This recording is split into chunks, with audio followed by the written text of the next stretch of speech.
or reminiscent of an actual history that occurred in the remote, vast span of solar system time. La prossima. The Sumerians of Mesopotamia attributed their entire culture to a messenger from God. Sumerian historians claim that their history, science, law, architecture, agronomy, mathematics, and other disciplines were given to them by the gods. The first few chapters in Genesis, which were adapted by the Hebrews during the Babylonian captivity, of the creation of man by God, weaves a strange tale of creation and not evolution, as our scientific understanding currently suggests. Could the abrupt appearance of successive improvements in human ancestral lines, without the appearance of any intermediates, be pointing us not at evolution, but at genetic upgrading by some external agency? Can the genetic dating in the so-called search for Eve, or the abrupt appearance of so-called modern humans on this planet, at approximately 200,000 years before the present, now be linked to the completely independent estimate of the end of Sidonia itself? This remarkable coincidence of dating is further supported by Hoagland's recent analysis of the Giza pyramid complex on Earth, which he now believes from geophysical considerations may also actually approach 200,000 years in age. Until the discovery of the ruins of Sidonia, such highly disturbing questions, at least to some, revolving around all too disparaged concept of ancient astronauts, could safely be ignored. Now, however, the ability to send probes and to someday explore in person what is waiting for us at Sidonia, and the apparently far older and possibly even more relevant structures on the moon, in our opinion, has become central to resolving this entire overwhelming question: who are we, really, and why are we all here? La prossima. Dr. Robert Schoch, a geologist at Boston University, has recently independently confirmed a theory long pursued by Egyptologist John Anthony West, that the Great Sphinx of Giza was weathered by water and not by wind, redating the age of the Sphinx very conservatively to between 7,000 and 9,000 years old. La prossima. Even this extremely modest geophysical reassessment of the Sphinx's age threatens to topple the very foundations of the discipline of Egyptology.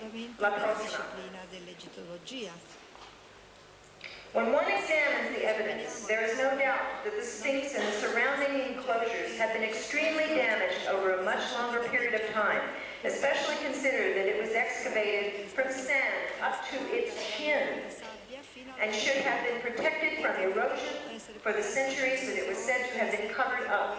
You can see the surrounding walls. We couldn't find a picture good enough from our archive, but the caverns, some of which are 12 feet deep, do not show wind weathering, but water weathering. So when was the last rainy period in Egypt? But the mystery really is that for as old as the Sphinx now appears to be, there were no contemporary civilizations, Egyptian or otherwise, 9,000 years ago, sophisticated enough to have constructed the Sphinx. So who sculpted it? Is there a clue in the fact that just coincidentally, the measurements contained within the Sphinx, its length and height, are tetrahedral, 240 feet long by 60 feet high. La prossima.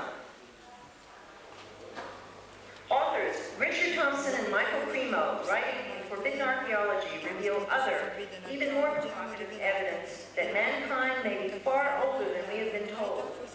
Through 10 years of painstaking research, Cremo and Thompson have discovered that up until the 20th century, scientific journals carried stories of archaeological findings of human artifacts, such as a metallic vase blasted out of 600 million-year-old Precambrian rock, and this metallic sphere, with its 3 carved grooves from South Africa, dated at 2.8 billion years. There is no geological process that could have made a sphere with 3 grooves in it, 2.8 billion years old. So who made this? Sadly, these authors report that many of these objects have been deliberately filed away and forgotten, or worse, destroyed, because they do not have or never have fit the picture of contemporary academic thought. La prossima.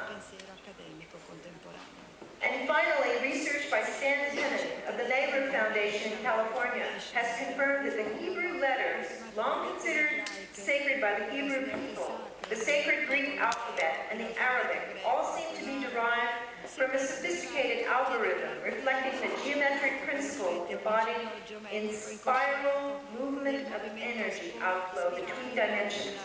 Precisely the same tetrahedral algorithm geometrically laid out in the monuments of Mars. La prossima. These are the letters we just saw. And to find this out, he lays models of the letters of the Arabic, Hebrew, and Greek into a tetrahedron, photographs it, and then you get a blow-up of an energy, a spiral. So when the ancients said that their script, their letters, that their alphabets were sacred, they were, because they were showing a model of an energy process. La prossima.